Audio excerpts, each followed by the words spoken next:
Gloria a Dios. Cuando usted oye hablar de los griegos, por ejemplo, siempre se habla de la filosofía de los griegos. Los griegos creían una serie de cosas o concluían en muchos razonamientos con respecto a lo que era la vida. Gloria al Señor.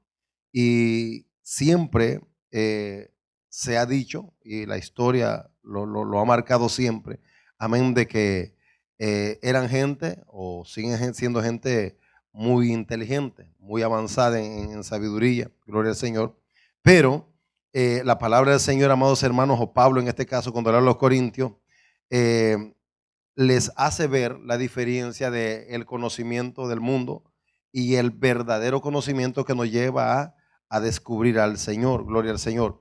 Y, y comienza diciendo Pablo, amados hermanos, que la palabra, o sea, decir lo que nosotros muchas veces expresamos con nuestra boca o creemos, eh, usted sabe que para todos los que hemos salido del mundo y llegamos al Evangelio, amén, crecimos en ese ambiente de creencias donde usted de repente le ponían un amuleto, una crucita ahí en su pecho y usted con eso usted andaba protegido, usted pues andaba, no corría ningún peligro. Gloria al Señor. Y porque el término cruz para mucha gente lo toman como un amuleto, como algo que le va a ser de bendición. Pero lo cierto, amados hermanos, es que cuando usted va a la palabra del Señor y analizamos lo que la cruz significa, amén, la palabra cruz es símbolo de maldición, no de una bendición. Lo que sucedió en la cruz, eso sí trajo bendición a nosotros, pero en sí, el símbolo, gloria a Dios, que se usa, no es un símbolo de una bendición, gloria a Dios, sino de una maldición, porque allá lo vamos a ver más adelantito, gloria al Señor, lo que Pablo le escribe a los Gálatas en este sentido. Así es que la palabra de la cruz, dijo Pablo, es locura. ¿Por qué? Porque al verlo desde el punto de vista de los griegos, la gente entendida, pues no había en la cruz algo que exaltar, pues en la cruz morían los más criminales. Entonces es una locura que miráramos hacia la cruz y ver que ahí estaba ocurriendo algo que podría transformar el mundo, cambiar el mundo, pues todos los que iban a morir a la cruz, prácticamente en aquel entonces era la muerte más penosa que había porque eran los peores criminales que llegaban ahí. Entonces, cuando nosotros miramos a Jesús ahí, gloria al Señor, para muchos entonces no tiene sentido que miremos a alguien como los mismos soldados romanos se lo decían en su momento, amén. Si eres el Hijo de Dios, baja de esa cruz. Si eres el Hijo de Dios, pues desciende de ahí. Gloria a Dios. Entonces, en ese sentido, hermano, creo que el cristiano entendido que cuando nosotros miramos hacia la cruz no estamos viendo el madero. Cuando miramos o cuando oímos la palabra cruz, no estamos pensando en que esa cruz va a producir algo en usted. Amén. No es ni creer en la cruz, ni arrodillarse en la cruz, ni pensar de que un crucifijo a usted le vaya a ayudar en absolutamente nada. Gloria al Señor. Pablo dice que esa palabra para muchos pues fue locura. Gloria a Dios. Porque es sin, amén. Y yo creo que lo podemos entender de que fuera de esa manera para aquel grupo de gente en su momento. Porque al no entender el sacrificio de la cruz, por supuesto que es una locura. Es una locura que usted vaya a creer en algo amén, o usted pueda poner la mirada o creer en algo, gloria al Señor, del cual no tiene sentido o no tiene un razonamiento lógico, porque el Evangelio tampoco es lógica. Usted entró al Evangelio no por lógica, sino por fe. Gloria al Señor. Por eso el mundo tiene un serio problema, porque el mundo quiere razonar o está razonando, y cuando comienza a sacar sus conclusiones, no concuerda lo que la Biblia dice con lo que ellos piensan. Entonces, cuando nosotros vemos hacia la cruz, o Pablo dice entonces, amén, que la palabra de la cruz es locura porque cuando alguien dice, alguien fue a la cruz a morir por ti, es una locura, ¿no? Que alguien vaya a la cruz a morir por mí, que alguien llegue a un madero y acepte todo ese sufrimiento por mí, es cierto, es una locura que alguien lo haga, pero lo hicieron, alguien lo hizo por nosotros, lo hizo Cristo. Amén. Entonces, es locura. Y entonces los griegos y en aquel entonces este grupo de gente, amén, son gente que concluían o llegaban a crear su propia ideología de que, ¿cómo es posible que alguien que vaya a morir de una forma tan baja, tan humillante, sea alguien que te va a salvar? En el sentido correcto es que alguien que te va a salvar es alguien que tiene poder, autoridad y que tiene el mando, un rey, por ejemplo, se le iba y se le pedía un consejo o una ayuda y la daba porque era el rey. Pero resulta que alguien en la cruz del Calvario diga a ti que te va a ayudar. Alguien que esté en una peor, físicamente en una peor condición, pues no tiene sentido, amén. Que alguien que esté crucificado diga que te va a ayudar, no tiene sentido. Si lo vemos desde el punto de vista de como Pablo lo está explicando aquí. Por eso es que es locura para muchos, y muchos al día de ahora siguen siendo viendo de la misma manera el Evangelio. El Evangelio es locura. ¿Por qué es locura para mucha gente, amado hermano? Porque ellos no entienden lo que ciertamente ocurre cuando usted viene a Cristo o cuando usted recibe al Señor. No lo entiende, no comprende lo que ocurre en la vida del cristiano, gloria al Señor. Ahora bien, al no entenderlo, es claro que usted el mundo no lo puede callar. Usted escucha al mundo hablar todos los días y hablan cada cosa. ¿Y qué es lo que van a hablar de usted? ¿O qué hablan del Evangelio? Amén, el Evangelio lo critican, el Evangelio lo señalan ciertamente como aquí somos muy fanáticos, el Evangelio y los evangelistas son muy exagerados, y una serie de cosas que siempre se dice, amén. Pero ¿por qué razón es que la gente piensa o actúa en contra del Evangelio, incluso hasta ofenderlos, hasta faltarles el respeto, solamente porque usted es cristiano? No sé si a usted le ha pasado, pero es algo que ocurre muy a menudo. Lo Señor que por el hecho de ser cristiano hay gente que usted ya no lo mira bien. Entonces, es locura para el mundo, es locura, dijo Pablo, para los que se pierden. Porque el hecho de que miremos a Jesucristo en la cruz del Calvario, gloria al Señor, en el sentido natural lo estamos viendo como un hombre, como dijo el Papa, ¿va? Que Cristo había sido derrotado en la cruz del Calvario. Derrotado fue el diablo. Jesucristo nunca ha sido derrotado. Estaba en una posición que era la suya y la mía. Estaba en la posición de un amén, tomando nuestra postura, nuestra posición. La Biblia dice que Él tomó nuestro lugar. En esa condición, amén, si el ser humano, o por eso Pablo dice que para los que se pierden es que es una locura, porque el ser humano mira hacia esa cruz y dice, bueno, pero ¿quién puede hacer algo por mí en ese lugar? Usted sabe que en el mismo lugar habían dos personajes, uno a un lado de Jesús, el otro al otro lado de Jesús. Uno viéndolo en la condición de crucificado creyó que todavía de ahí algo se podía hacer o Jesús podía hacer algo por él. El otro no creyó.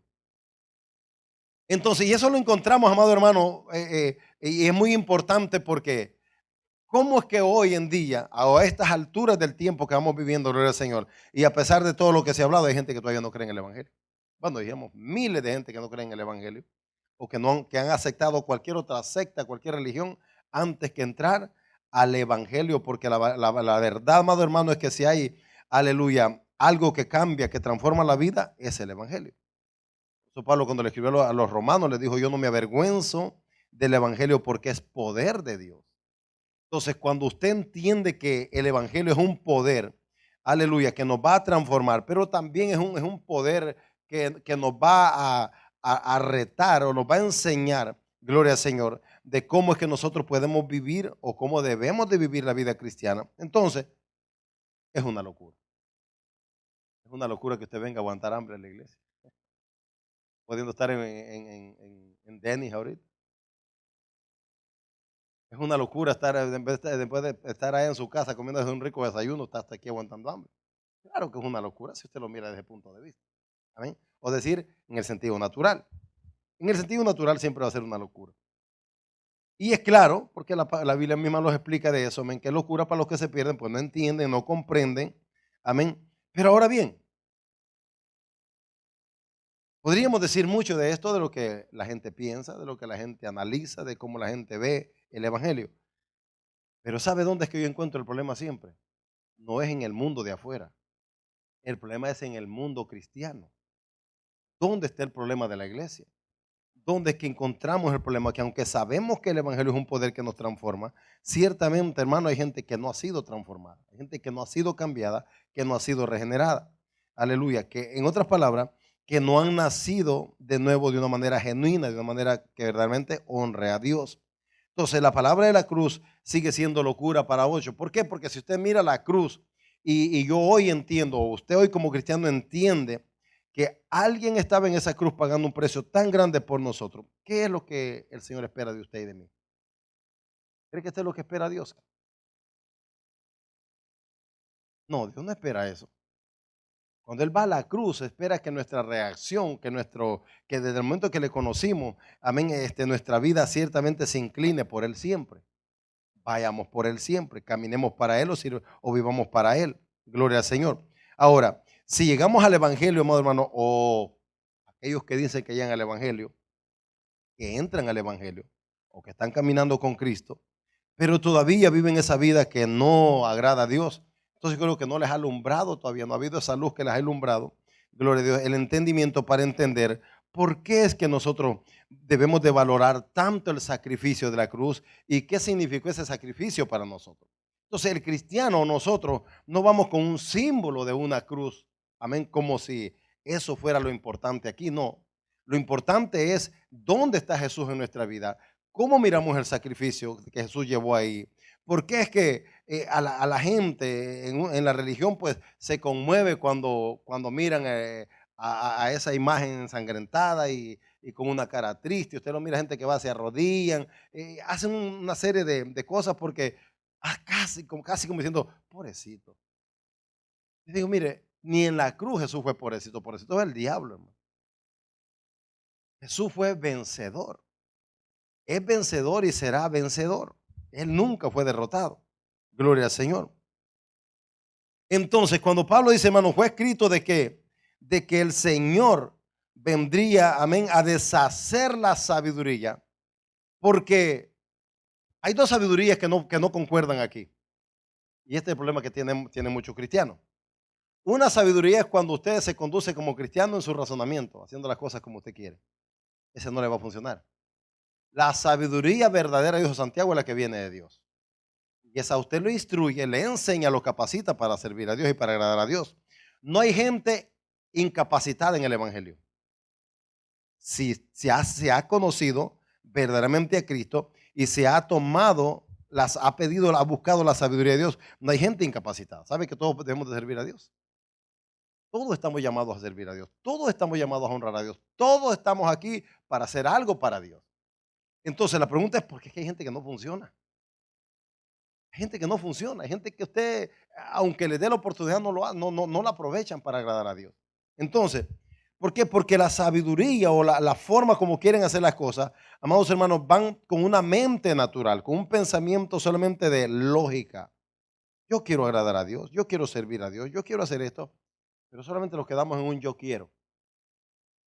Yo quiero que en este ayuno verdaderamente nosotros conozcamos quién es nuestro libertador.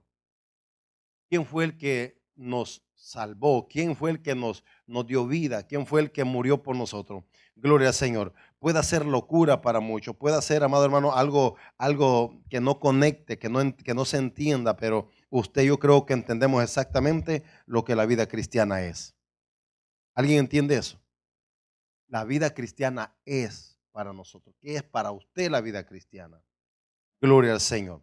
Entonces, es locura para los que se pierden. Bueno, nosotros estábamos perdidos, pero Cristo llegó a nuestras vidas, amén. Cristo llegó, nos rescató y los sacó de una locura y los metió a otra. Vivíamos una vida, no como aquel, vean, la vida loca. No, pero vivíamos una vida bastante desordenada. Vivíamos una vida, hermano, alejado totalmente de los propósitos y los planes de Dios. Entonces, vivíamos una vida que no tampoco agradaba a Dios y era una locura. Gloria al Señor. Ahora bien, ahora en Cristo Jesús, ahora en el Señor, ¿cómo es que nosotros vemos esta locura del Evangelio? ¿O cómo es que nos ha afectado a nosotros positivamente? ¿Alguien ha sido afectado por el Evangelio? Positivamente, claro, ¿verdad? Sí, porque el afectarnos es que ya no somos lo que somos, lo que éramos. Hoy somos diferentes. Hemos sido cambiados y transformados por Él, por el poder de Él. Gloria al Señor. Entonces, si la cruz o el nombre o lo que la gente trata de ver en la cruz no es el sentido bíblico, entonces, ¿cómo nosotros miramos el sacrificio de Cristo? Mire, amado hermano, cuando usted va a Isaías, por ejemplo, 53, 6:53, a usted le marca exactamente todo lo que el Señor hizo por nosotros. Él fue molido por nuestras rebeliones, Él fue despreciado, humillado. Él sufrió, Él padeció, Él fue como cordero llevado al matadero. Dice la Biblia, lo vimos sin atractivo, es decir, en su estado de quebranto, en su estado de desprecio y de humillación. Nadie podía ver a un personaje bañado en sangre diciendo, ese es mi rey, ese es mi salvador, ese es el Hijo de Dios, ese vino por mí, eso que está haciendo lo hizo por mí. Yo creo que en el momento nadie lo vio así, nadie lo pudo ver de esa manera. Decir, esas manos clavadas, esos pies clavados son las de mi Salvador. Yo creo que nadie lo pudo ver así. No es hasta que Cristo se levanta de la tumba que se entiende quién es Él. Ahora, pero pues ya nosotros en estos tiempos que vivimos, gloria al Señor, no estamos en el momento donde todavía hay que sacarlo en el momento de concluir quién es este verdaderamente. O sea, y no lo paramos aquí para decir, es que aquellos eran unos ignorantes, es que aquellos no sabían nada. No, es que si usted y yo hubiéramos estado en ese lugar, hubiera pasado lo mismo. Hubiéramos visto a Jesús y hubiéramos dicho, ese madero me va a salvar. No creo, si ni él solo se ha podido defender. ¿Cómo me salva a alguien que no se puede defender él solo? Gente que usted me diga, pastor, ayúdeme, si le dice, sí, corramos. Busquemos por dónde correr. No, defiéndame. Él venía a salvar lo que se había perdido y está en una posición que nadie lo entiende. Ahora, este es el sentido, amado, de este mensaje. ¿Quién nos ha libertado? Este es el punto. ¿Quién nos ha libertado a nosotros? Y estamos viviendo tiempos, gloria al Señor, donde estamos dejando de vivir por las causas correctas. Se está dejando de vivir por las causas correctas. Si Cristo no es el centro de tu vida, alguien más lo va a hacer. Si Cristo no es el centro de nosotros, alguien más lo va a hacer. O algo más. Puede ser persona, puede ser una cosa. Si Cristo no es el centro por el cual nosotros vivimos, entonces algo más va a ocupar el espacio de Jesús. Y en el momento que otra cosa ocupe el espacio de Jesús, ¿qué lo volvemos nosotros? Entonces decimos, no, porque los idólatras, ¿verdad? Ya los que adoran imágenes, no, porque los que se arrodillan ante, no, pero es idolatría es una palabra mucho más amplia que eso. La idolatría, a veces vamos idólatras de nosotros mismos. Hay gente que dijo, no voy al ayuno porque no me quiero arrugar con el desvelo y el hambre y todo eso. Se cuidan tanto a sí mismos que descuidan su vida espiritual. Entonces, cuando hablamos en el sentido del cómo nosotros tenemos que ver o cómo nosotros debemos de ver, hermano, quién nos ha libertado. Mire, yo no puedo vivir un día y a veces ando meditando y pensando cuántas cosas ha hecho Jesús por usted o por mí. Tengo que pensar por mí primero, cuánto ha hecho en mí primero. Y luego los miro hacia y digo, cuántas cosas Dios está haciendo por nosotros. Qué cosas maravillosas hace Dios. Cómo Dios se glorifica, cómo Dios se mueve, cómo Dios nos llena, cómo Dios nos sustenta en este lugar. Hermano, y qué corto los quedamos nosotros, ¿no? Comparado con todo lo que Dios hace con nosotros. Entonces, hemos reconocido quién es nuestro libertador. Hemos reconocido quién es Jesús. Sabemos ciertamente de primera mano, es decir, aquí ya no hablamos, hermano, de una simple creencia como todo el mundo cree, no. Hablamos de que hemos puesto la fe en una persona que vino a morir por nosotros y que estuvo, aleluya, padeciendo y sufriendo tanto solamente porque nos vino a mostrar su amor, su fidelidad y vino a enseñarnos ciertamente que podría ser locura para muchos, locura para tanta gente, pero para nosotros, dijo Pablo, no hay ninguna locura aquí.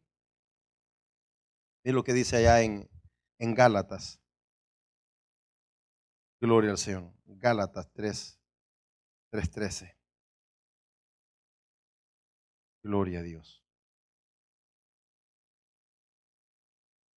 Recuerde quién lo ha libertado. ¿Quién ha sido nuestro libertador? Gloria a Dios. Gálatas 3:13. Cristo. ¿Qué dice? Cristo nos redimió. ¿Sabe qué significa la palabra redimir? Cristo pagó el precio de nuestra libertad. Cristo nos redimió de la maldición de la ley, la maldición del pecado, hecho por nosotros maldición, porque está escrito, maldito todo el que es colgado en un madero.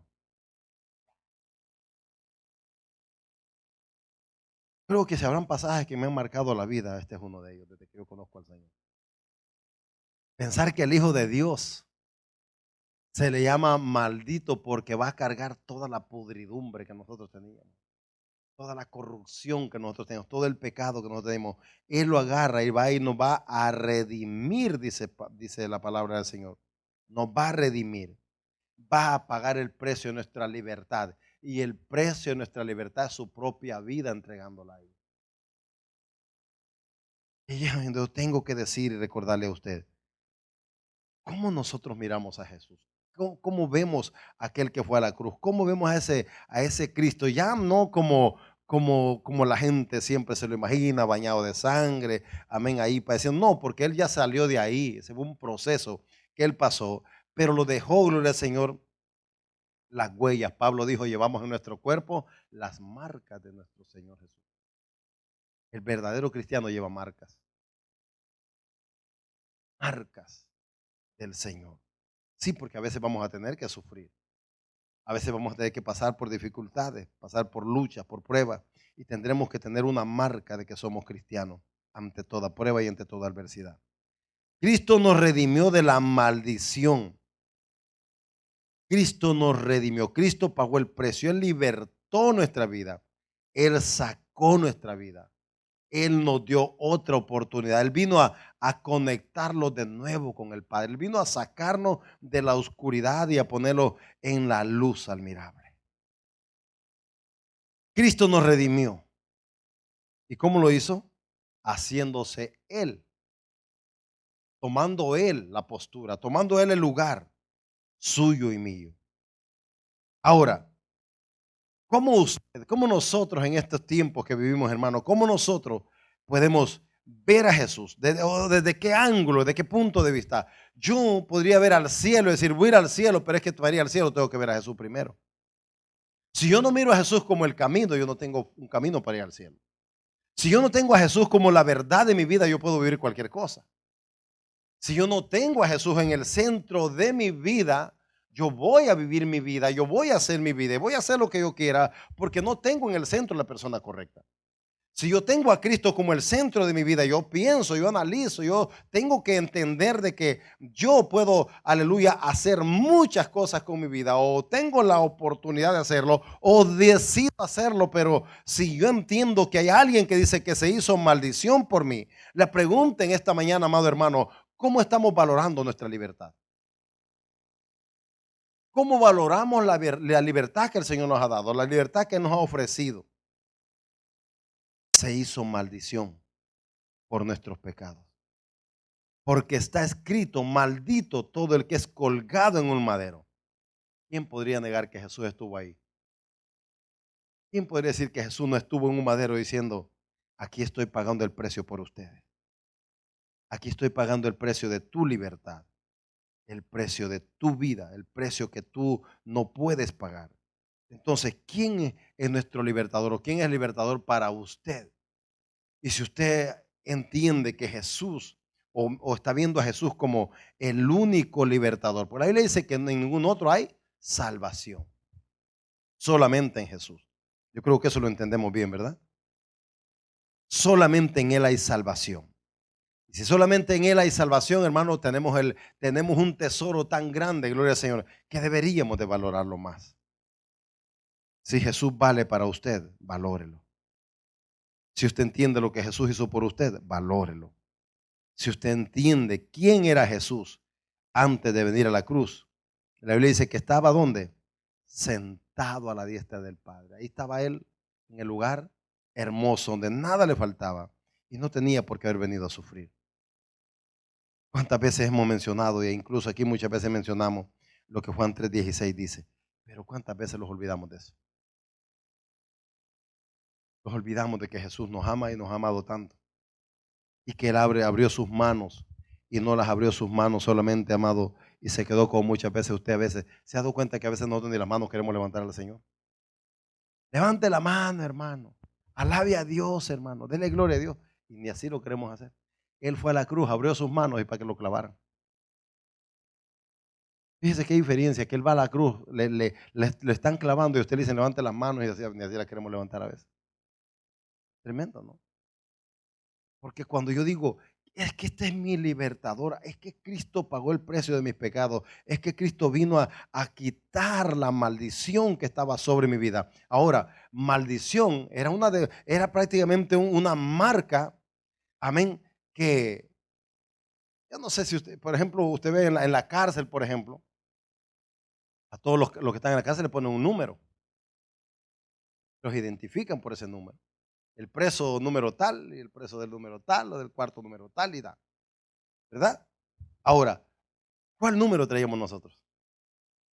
Éramos esclavos, estábamos presos. ¿Qué número teníamos nosotros?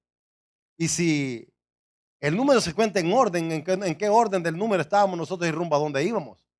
Íbamos rumbo al infierno. O sea, éramos candidatos y estábamos marcados para ir al infierno.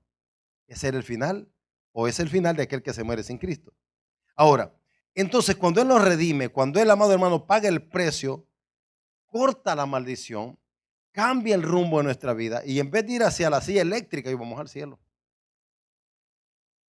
En vez de ir a un estado de esclavitud, lo sacó de la esclavitud y lo dio libertad. Por eso es que hoy gozamos de la libertad de Cristo.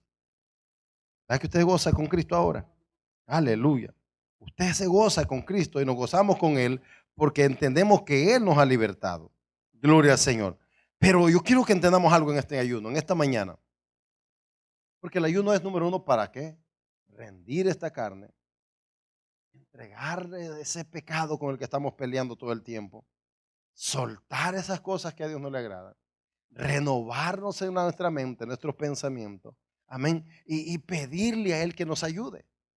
El ayuno es el momento más especial que hay para poner nuestras peticiones al Señor.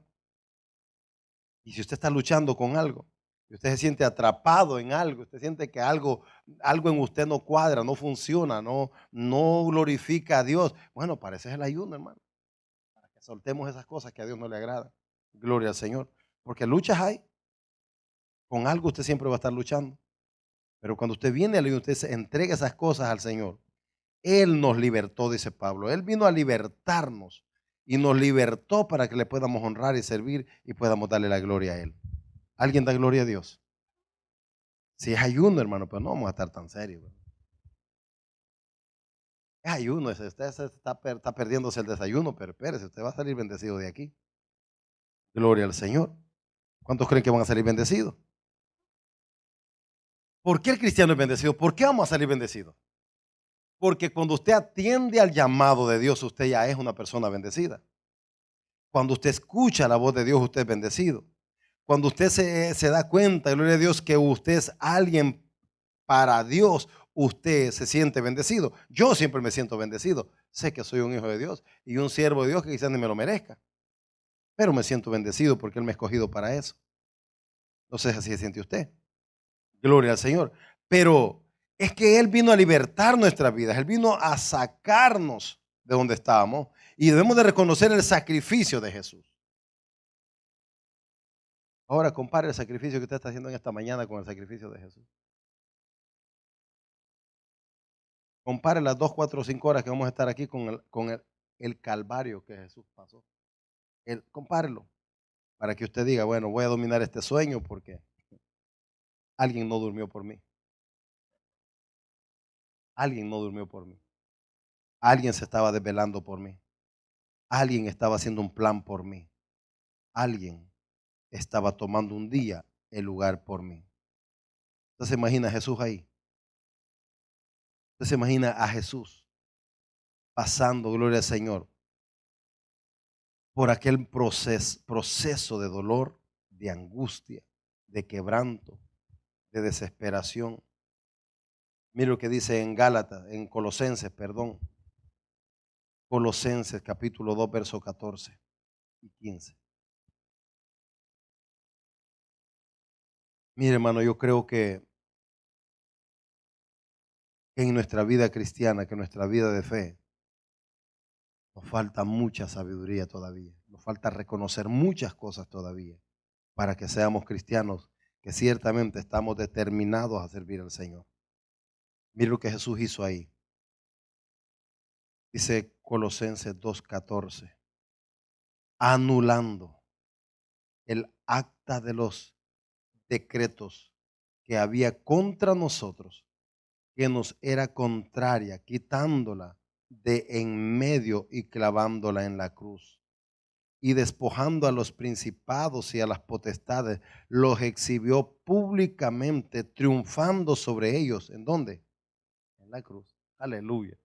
Oiga eso. Jesús va a la cruz, pero como Él es el máximo poder, la máxima autoridad, aleluya, llega ahí, deja que agarren su cuerpo y lo claven. Y usted se imagina el diablo el diablo se engaña solo, hermano. El diablo sí que está de aquí erró, como en muchas otras cosas. Porque cuando el diablo mira a Jesús en la cruz, él dice, ya, acabé con él. El diablo se creyó que había alcanzado la victoria. Creyó que Jesús, clavado de su cuerpo, estaba terminado. Lo que el diablo no sabía, aleluya, era que ese era el proceso para quitarle todo el derecho que tenía sobre la humanidad. Lo que el diablo no sabía, amado hermano, aleluya, es que Dios es más sabio que él, pues el diablo fue creado por Dios. Entonces a Dios nadie lo puede superar. Y Satanás pensó en ese momento, lo voy a hacer pasar por el sufrimiento. Y él dijo, bueno, en mi sufrimiento le voy a dar la victoria a mis hijos. En mi angustia, en mi dolor, les voy a llevar la victoria a mi pueblo. Entonces, ¿qué contradicción? ¿O cómo el diablo se engaña a sí mismo? Pero por eso le dice que usted no se deje engañar por el diablo. El diablo se engaña a mí mismo, que se engaña él solo, hermano. Pero que no lo engaña a usted. Porque imagínese esto, que el diablo cree, gloria al Señor, que cuando logra atrapar a Jesús y llevarlo a la cruz, él ya ganó.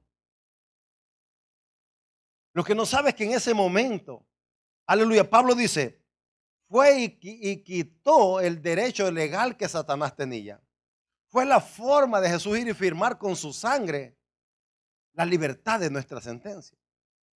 Estábamos esclavizados, estábamos presos, aleluya, estábamos muertos en delitos y pecados y nuestro final era el infierno, pero Jesús va a llegar ahí y no usa una pluma, usa su sangre. Y comienza a escribir libertad. Libertad.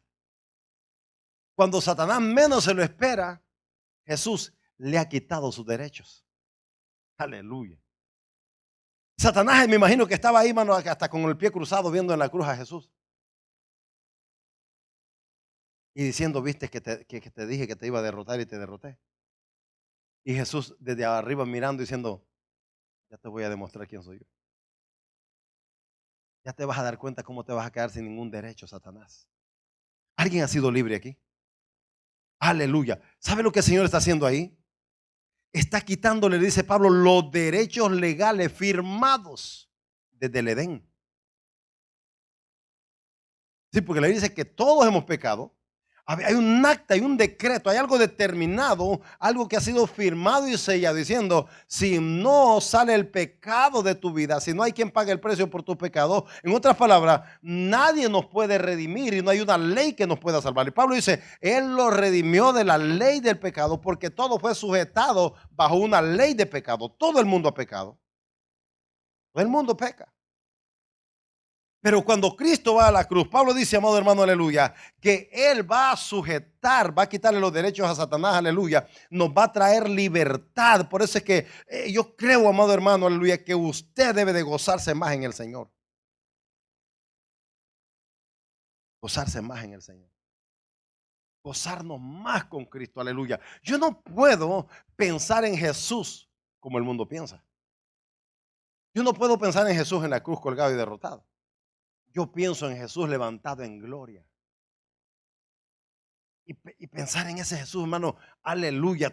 Usted se imagina a Tomás cuando le dice al Señor. Tomás dijo, no voy a creer que Él se ha sido levantado de esa tumba hasta que no sea yo mismo metiendo el dedo ahí en su llaga. Si lo meto el dedo, entonces voy a creer que sí. Qué privilegio el de Tomás. Usted se imagina que el Señor le dice, bueno, ven para acá, muchacho, incrédulo. Mete tu mano aquí, marca del clavo a este, yo soy el mismo. ¿Cómo sería Jesús? Que la Biblia dice que se sentó a la mesa a comer con ellos y ellos ni siquiera lo reconocían. Hasta cuando él oró por el pan y partió el pan, se dieron cuenta que era Jesús. O sea, cuántas cosas hacía Jesús y la gente no lo notaba. Pues yo quisiera que hubiera diferencia, la verdad es que no hay diferencia. Jesús hace muchas cosas hoy en día y la gente no lo nota. Jesús dice, yo soy tu libertador, y usted dice, no, yo quiero vivir en esta vida de miseria, mejor esclavizado a qué? A mis emociones, a mis pasiones, a mis cosas. Jesús dice, no, yo rompí el acta de los decretos, ya Satanás no tiene ningún derecho en contra de ti. ¿O cree que sí? Satanás no tiene ningún derecho en su vida. Satanás no tiene ningún derecho en nosotros. Y eso es a menos que usted se lo permita. Usted le permite al diablo que tenga derecho sobre su vida, sí lo va a tener. Pero Satanás no lo tiene porque Cristo se lo quitó. Aleluya. Cristo le quitó el derecho a Satanás, anuló el acta de los decretos, agarró esos papeles de Satanás. Se te acabó tu jueguito. Se te acabó tu poder, se te acabó tu derecho, no tienes ninguna potestad. Por eso dice la Biblia que nadie puede tocar a los hijos de Dios. Aleluya. ¿Cuántos hijos de Dios hay aquí? No, sí, hermano, con gozo. Si usted imagínese que es un hijo de Dios. ¿Usted es hijo de Dios, hermano? Eso produce gozo, ¿no? Ser hijo de Dios y que tú le digas al diablo, creíste que ibas a acabar conmigo.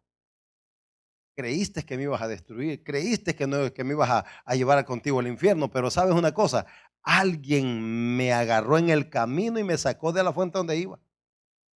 Gloria a su nombre. Aleluya. Quitó, escuche esto, de en medio, ahora bien, ¿en medio de quién? ¿Qué había en medio de nosotros? Entre usted y Dios. ¿Qué era lo que estaba puesto ahí que no los permitía conectarlos con Dios? Amado hermano, el pecado se había vuelto una pared entre usted y Dios. No podíamos conectarlos con Dios. Dice el Pablo entonces que había una acta de los decretos que era contraria y que estaba levantado, pero que él la quitó de en medio, la removió. Por eso cuando dice la Biblia que cuando él en la cruz del Calvario, amén, va a entregar su espíritu, se va a oscurecer un par de horas y ¿qué? El velo del templo se rompió. Y en esa forma es como la Biblia nos enseña que debido a que ese velo se rompe, usted y yo tenemos entrada ahora. Gloria a Jesús. Aleluya. Quitó el velo, quitó la pared que estaba ahí. Gloria a Dios. Y hoy tenemos entrada al Padre. Hoy gozamos de la presencia de Dios. Hoy llegamos hasta su presencia. Hoy lo deleitamos con el por qué. Porque alguien removió, alguien quitó, alguien hizo un lado aquello que estaba puesto enfrente de nosotros y que no nos permitía avanzar. ¿A dónde estaba Jesús entonces para hacerlo? En la cruz. Aleluya. Despojando a los principados y a potestades, los exhibió públicamente, triunfando sobre ellos en la cruz. ¿En dónde estaba el triunfo? Entonces imagina entonces que ahí está Jesús conquistando lo que era imposible para el hombre, conquistando tu libertad, conquistando tu salvación y dándote la oportunidad, dándonos una oportunidad para que hoy seamos llamados hijos de Dios. Aleluya. Gloria al Señor. Qué lindo es saber, amado hermano, que hay alguien que nos ha libertado. Y que no solamente te libertó en aquel momento y se acabó todo ahí. No, Él viene día con día obrando en nuestra vida. Y hasta el día de ahora sigue libertando. Gloria al Señor. Mire, hay gente que no quiere ser libre, pero el Señor sí vino a libertar. Hay gente que cuando piensa en libertad, piensa que es para que hacer lo que quiere, vivir como quiere, conducirse por la vida como quiere. No, la libertad del Señor es para que le sirvamos a Él y para que hagamos su voluntad. En la libertad del Señor vivimos nosotros. ¿Usted vive ahí? En la libertad del Señor. En la libertación no gozamos. En la libertad del Señor nos deleitamos, disfrutamos. ¿Por qué? Hermano, yo creo que bueno, no sé si usted ha estado en la cárcel, pero ¿cómo se sentirá que le pongan esas cosas en las manos y lo amarren para atrás? ¿Cómo se sentirá después cuando se las quitan? Imagine que lo tengan un par de días ahí sin comer y sin beber agua, amarrado de la mano atrás. ¿Cómo se sentiría usted después que se las quitan? ¿Cree usted que diría, prefiero estar así todavía porque me sentía mejor? No creo, ¿verdad? Usted diría, wow, qué lindo, ¿no? Soy libre otra vez, ya me quitaron esas cosas que me tenían amarrado. El pecado los tenía esclavizados, amarrados, atrapados. Aparece el Señor y lo rompe el pecado. ¿Cómo no vamos a decir qué lindo ser libres, no? Lindo ser libres del pecado, aleluya. Libres, libres para adorar y exaltar el nombre del Señor, para servirle a Él. Qué lindo saber que alguien, amado hermano, tomó todo lo que estaba a nuestro alrededor, quitó toda la basura del pecado, nos limpió, nos santificó, nos purificó y nos hizo sus hijos. Gloria a su nombre. ¿Qué más hizo Jesús en esa cruz? Vaya de regreso a Corintios, en el capítulo 15. Gloria al Señor. 1 Corintios 15, verso 55. Gloria a Dios.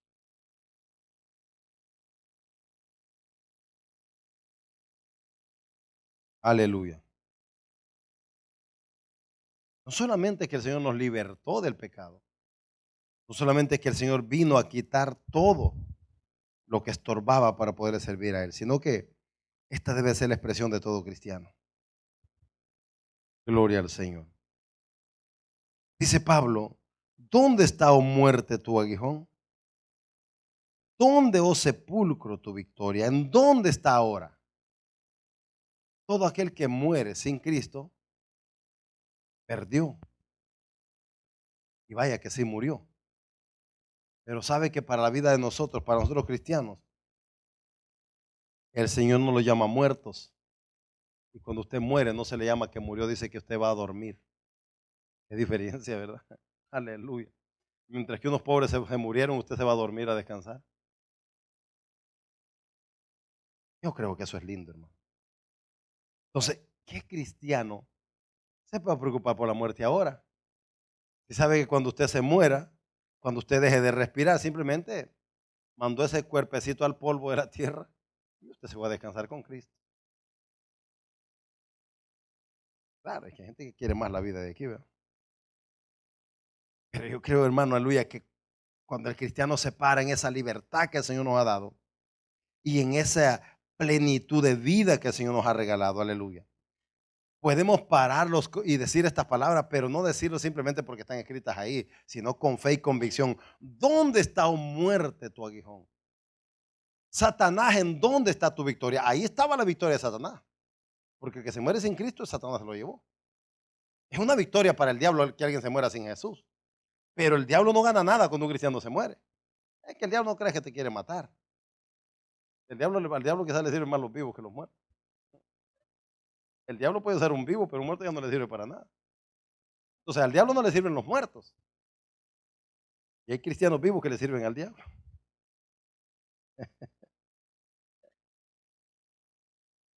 Entonces, ¿qué cree que el diablo le interesa más?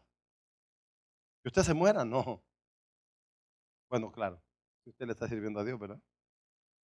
¿Cuánto le sirven a Dios aquí? Si le servimos a Dios, somos un problema para el diablo, hermano. ¿Sabía usted eso? Si le servimos a Dios, tenemos un enemigo a quien le causamos problemas. Pero si no le servimos a Dios, entonces no hay ningún problema porque pues Dios no está ahí con la vara en la mano todos los días. De vez en cuando la agarra solamente. Pero la Biblia dice, va, horrenda cosa es caer en manos de un Dios vivo. Aleluya.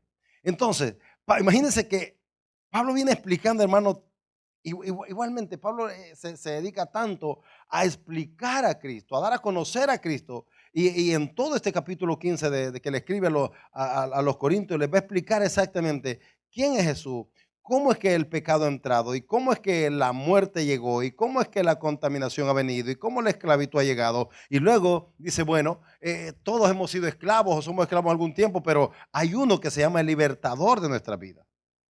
Y cuando yo entiendo que Cristo, amado hermano, es mi libertador, ni aún la muerte los puede tener callados. Pablo dice entonces, ¿dónde está, oh muerte, tu aguijón? ¿Dónde está tu poder? Satanás y la muerte andaban juntos. Bueno, no se han separado. Porque ¿quién quiere que el diablo quiere matar? El diablo anda buscando llevarse tanta gente pueda al infierno. Agarra al drogadicto, lo vuelve loco, lo mata. Al alcohólico. ¿Cuánta gente, hermanos, se muere en vicios? Porque el diablo los engaña por ahí y se los lleva. Pero para nosotros los cristianos le decimos a la muerte, muerte, ¿en dónde está tu victoria? Muerte, vas a venir por mí, no te vas a gozar conmigo. La muerte no se va a gozar con el cristiano. La muerte, yo le he dicho a usted que la muerte es el transporte que lo va a llevar al cielo. ¿Dónde está, oh muerte, tu aguijón? ¿Dónde, oh sepulcro, tu victoria? Usted se imagina ese panorama. Satanás brincando, saltando, brinco, y dice, mira, ahí está en la tumba, puras mentiras, no era Jesús. Y de repente, la piedra comienza a mover. Claro, porque usted cuando dice tumba se le imagina como la que hoy usamos, ¿no? Sí, la tierra y todo eso, y que la tierra se abrió. No, la tumba era una cueva y estaba la piedra enfrente. De repente, esa piedra comienza a moverse. Y ocurren dos cosas ahí. Una es, el muerto resucita y la tumba se tiene que abrir. ¿Escuchó eso? El muerto comienza a moverse adentro de la tumba y esa tumba tiene que abrirse. Entonces, ¿de dónde es que está un muerto tu aguijón? Porque quien estaba muerto se levantó. Victoria de la tumba, no hay victoria en la tumba se tuvo que abrir también. Entonces, ¿quién es tu libertador, iglesia? ¿Quién es nuestro libertador? ¿Quién es el que realmente nos ha dado vida? ¿Quién es aquel que está con nosotros? ¿Quién es aquel que nos ha escogido? ¿Quién es aquel que nos ha llamado? ¿Quién es aquel que ha pagado el precio? Es aquel que dejó esa tumba vacía. Es aquel que dejó esa tumba para que la fueran a visitar solamente. Yo creo que este día que usted se muera, nadie va a querer visitar su tumba. Si la van a visitar, es por encimita solamente. Aquí está mi diario, aquí está mi persona querida, lo que sea. Pero usted nunca va a entrar afuera, abajo a ver qué hay ahí. En la tumba de Jesús se podía entrar. Aleluya. Porque él ya no estaba ahí. Gloria a Jesús.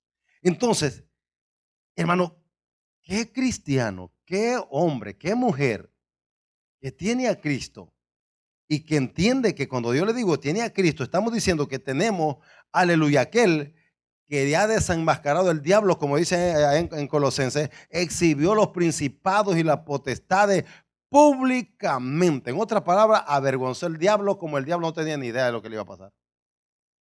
Aleluya. El diablo quedó, hermano, hecho el ridículo. ¿Cree que no? El diablo hizo el ridículo. Porque llegó ahí y dijo, este es el Hijo de Dios y con este acabo yo. ¿Cuántos hijos de Dios hay aquí? ¿Por qué no hacemos que el diablo se lleve el ridículo también con nosotros? Cuando el diablo te quiere acabar y dice, espérate, yo soy hijo de Dios, conmigo tú no vas a poder. El que está conmigo es más poderoso que el que está en el mundo. ¿Se te va a levantar? Claro, hermano, se va a levantar, si a eso vino, a hacerte guerra. Pero así como el Hijo de Dios se levantó y triunfó sobre Satanás y sus artimañas, así él dice que nosotros debemos de levantarnos en libertad para vencer contra todas las artimañas de Satanás. Estamos aquí en esta mañana. Contra todo plan satánico usted tiene que levantarse y pelear en contra de él y vencer. Contra toda artimaña que el diablo use, usted tiene que levantarse y vencer las artimañas del error. Los planes del diablo tienen que caer, amada iglesia, aleluya, porque ese que estuvo en la tumba ya no está en la tumba, porque ese que estuvo muerto ya no está muerto, porque ese Jesucristo, aleluya, nos ha dado vida, nos ha cambiado y transformado y nos ha capacitado para que hoy usted no se deje atrapar por el enemigo. ¿Dónde está, oh muerte, tu aguijón? Ya que el aguijón de la muerte es el pecado. Escuche eso. El aguijón de la muerte. ¿Y un aguijón qué cree que produce? Pablo tenía un aguijón, ¿no es cierto? ¿Y qué dice la Biblia que sentía Pablo cuando ese lo sentía? ¿Cree que sentía cómodo? No, Pablo dijo, tengo algo y claramente identificado, viene de parte de Satanás. Dijo que me azota todos los días. O sea, no era asunto de fuego, hermano. Era asunto de que le dolía un dedito por ahí. Todos dicen que era ciego que estaba. Realmente no. Por algunos versículos por ahí se cree que puede ser que sea ciego, pero realmente no se sabe qué tipo de aguijón tenía. El asunto es que tenía algo que le era totalmente incómodo, que no le era fácil. Ahora, Pablo podía haber usado ese aguijón y decir, bueno, Señor, pues con esto no te puedo servir, ¿eh? No te puedo servir, tengo un problema. ¿Cuántos tienen problema aquí? Y cuando hasta que se me solucione, sirvo al Señor. Pablo dijo, con ese aguijón, así como estoy, con el quebranto o lo que sea que le haya pasado, él dice, estoy sirviendo a Cristo, sirviendo al Señor. Gloria a Dios. Entonces, ¿cuántas veces el enemigo puede poner o Dios le puede permitir a Satanás que ponga un aguijón en nuestra vida, pero no es para que tú te quedes, es para que tú glorifiques más al Señor?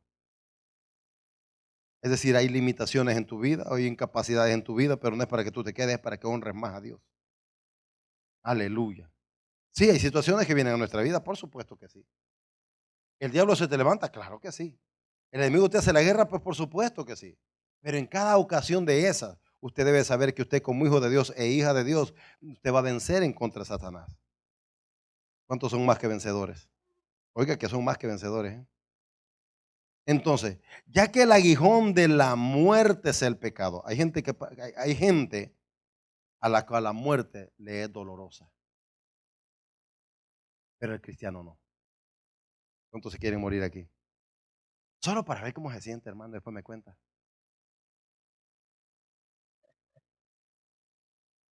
Sí, para el cristiano la muerte no es dolorosa. No le estoy diciendo que su motivo o la causa por la que se muera no vaya a ser dolorosa en sí físicamente, pero la muerte no será causa de dolor. Porque entenderá que, como dijo Pablo, esta leve tribulación, este dolor, este problema, esta situación, es algo pequeño, es algo pasajero que se va a acabar en cualquier momento. Ahora bien, el aguijón, algo que produce dolor, quebranto, angustia, desesperación, es el pecado. Alguien que se muere en el pecado, yo creo que sí le va a doler, porque sabe que está perdido. Gloria al Señor. Y el poder del pecado, la ley. Mas gracias sean dadas a Dios, que nos da la victoria por medio de nuestro Señor Jesucristo. ¿Quién lo ha hecho victorioso a usted? Aleluya. Por medio de Cristo usted llega al cielo. Por medio de Cristo usted tiene comunión con el Padre. Por medio de Cristo usted tiene la salvación. Por medio de Cristo usted es libre. Por el medio, Él es Él. Es que, hermano, aleluya, yo no sé fuera de Cristo qué tendríamos nosotros. Nada. Absolutamente no tendríamos nada. Porque todo lo que viene a llenarnos, a saciarnos y a enseñarnos es Cristo Jesús. Así que, hermanos míos, dice Pablo, amados, estás firmes y constantes, así como usted, ¿verdad? Firmes y constantes. Es decir, no le dejes oportunidad al enemigo para que no retrocedas. No dejes un paso hacia atrás. Mantente firme y constante. ¿Cuántos son constantes aquí? Es una persona esforzada, determinada, persistente, que lucha, que pelea y que avanza. No importa lo que venga ni lo que pase. ¿Y para qué dijo Pablo que debemos de ser constantes? O estar firmes y ser constantes. Dice, creciendo en la obra del Señor. Aleluya. ¿Cuándo? Siempre. Así que, hermanos míos, amados, está firmes y constantes, creciendo en la obra del Señor siempre. Qué llamado este, ¿no? Manténganse buscando el crecimiento, desarrollándose, preparándose, capacitándose, sabiendo que vuestro trabajo en el Señor no es en vano. ¿Cuántos creen que saldremos beneficiados hoy de aquí? Sabiendo que el ayuno que vienes a hacer no es en vano. Sabiendo que las horas que sacrificas no son en vano. Sabiendo que el tiempo que te tiras ahí buscando a Dios no es en vano. Dice Pablo, mantente constante, luchando, persistiendo, buscando el crecimiento y el avance, porque esto te traerá buenos resultados. Sí, usted no se va a sentir cómodo si usted se viene a sentar en la iglesia 8 horas. Pastor, ¿lo voy a tener que escuchar por 8 horas? Probablemente no, pero escuche a Dios mejor. Entonces, hermano, ¿qué nos ha libertado? Concluyamos esta mañana pensando en esto. Yo estoy, hermano, aquí porque quiero buscar más del Señor. Quiero perfeccionar más mi vida con Dios. Quiero entregarme más a Él. Quiero serle más agradable. Quiero servirle. Quiero honrarlo. Quiero que mi vida ciertamente refleje a Cristo. Quiero que mi vida ciertamente vaya de acuerdo con lo que soy en Cristo Jesús. Que mi vida sea algo que dé gloria a Dios. Quiero ser una persona para la gloria de Él. ¿Está de acuerdo conmigo? Entonces yo quiero hacer algo mejor para Dios. Quiero hacer algo que pueda honrar a Dios, exaltar a Dios y glorificar a Dios. ¿Cómo lo voy a lograr? Tengo que entender quién es el primero y por qué Él se merece lo mejor de mí. ¿Sabía usted que usted no le puede dar a Dios cualquier cosa? No le da a Dios cualquier cosa. Él se merece lo mejor. Lo mejor. ¿O acaso Él a usted le dio cualquier cosa? Si Dios no le dio a usted cualquier cosa, es decir, voy a mandar ahí un par de conejos para que lo maten por ti. Sería cualquier cosa. Pero Él envía a su Hijo a morir por nosotros. Él envió a su Hijo a derramar su sangre por nosotros. Dio lo mejor. ¿Sabe qué dio? Todo lo que Él tenía. Ahora cree usted que si Él da todo para que nosotros vivamos o para que nosotros seamos salvos, no podemos nosotros, amado hermano, ser algo mejor para Él. ¿No podemos nosotros ser algo diferente? Yo creo que sí.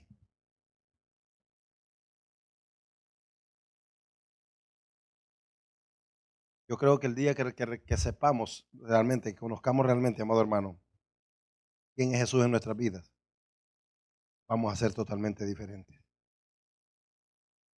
Porque habremos entendido el sacrificio de Jesús. Habremos entendido que Él murió por nosotros. Habremos entendido que hoy somos lo que somos gracias a Él. Póngase de pie.